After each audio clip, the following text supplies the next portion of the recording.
risk for rip currents. So it all goes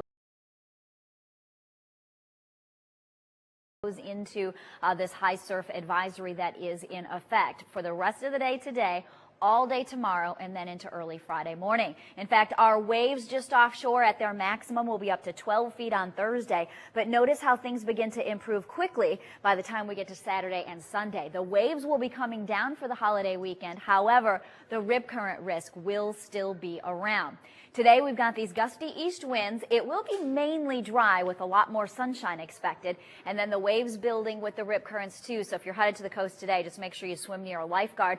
During our outgoing tide this afternoon is when the rip currents are generally the strongest. You get high tide right around 2 o'clock and then low tide shortly after 8 o'clock tonight. And so that is the time that you get the strongest pull with those rip currents, and they can easily take you out into very deep water, and it makes it very difficult to get back. Meanwhile, our temperatures today are headed into the lower 90s in our inland areas, which is right where we're supposed to be for the first day of September.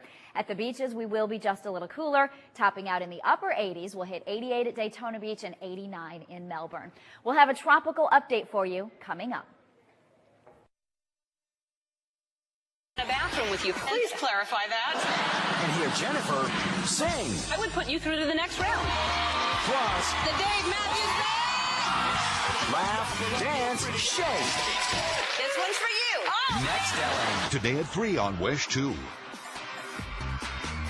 On the next Dr. Oz show, a hidden epidemic plaguing millions. Bloating, fatigue, joint pain. You could have it right now and not even know it.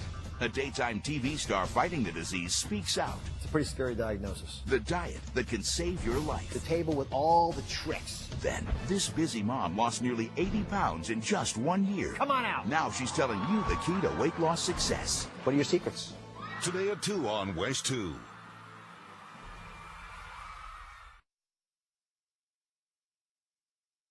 The bad news about hurricanes, they can be devastating. The good news, you can prepare. Central Florida's most accurate weather team has assembled a comprehensive online hurricane action plan It's everything you need to safeguard your home, your family, and your pets. with interactive tools to help you understand and track hurricanes. For peace of mind before and after the storm. Make sure you're ready. For local, live, late-breaking hurricane coverage, log on to wesh.com.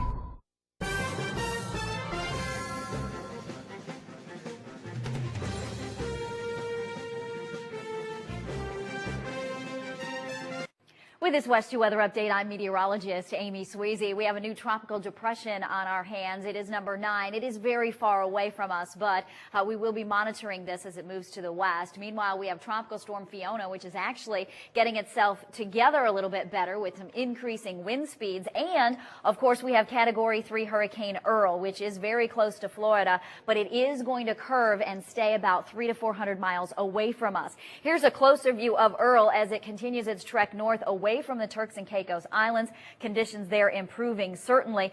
The biggest winds are to the right of the center of the storm, and it looks like the biggest winds are going to stay away from land. So even as it treks past us and up the eastern seaboard, the maximum winds should stay off the east coast, but there'll still be some hurricane impacts here from Earl as it does move to the north and east. In fact, you can see it as a major storm passing past Florida and then continuing up the east coast here by the time we get into Thursday and Friday. A Category 3 storm, the center of which will be passing very close to the coast of Virginia and North Carolina, and then continuing northward through New York, Boston, even up into Maine. They're going to be watching this storm over the holiday weekend. It is going to create rough surf, could have some flooding concerns as well, and as long as we can keep the center off the coast, that would be a better thing. But remember, those tropical storm force winds actually extend out from the center about 200 miles. So it is a very broad storm with the big winds extending out from the middle.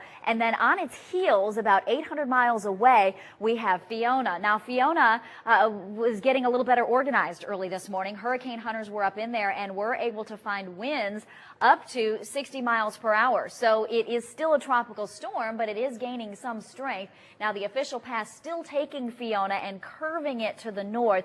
But if this storm can slow down and doesn't get caught up in the path of Earl, it does have at least a slightly better chance to go a little bit farther west. So we're going to watch Fiona closely, and you need to keep checking back for updates. Meanwhile, this is our next system that we're watching, Tropical Depression number 9. Again, it is very far away.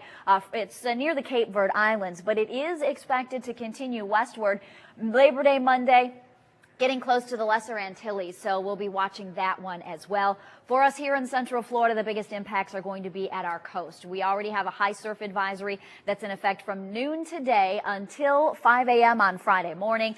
We are going to have the rough surf. We will have the large swells, up to 10-foot waves, some beach erosion, and also the rip currents as well. Meanwhile, today it is going to be downright windy with just a few isolated showers possible on Live Super Doppler 2.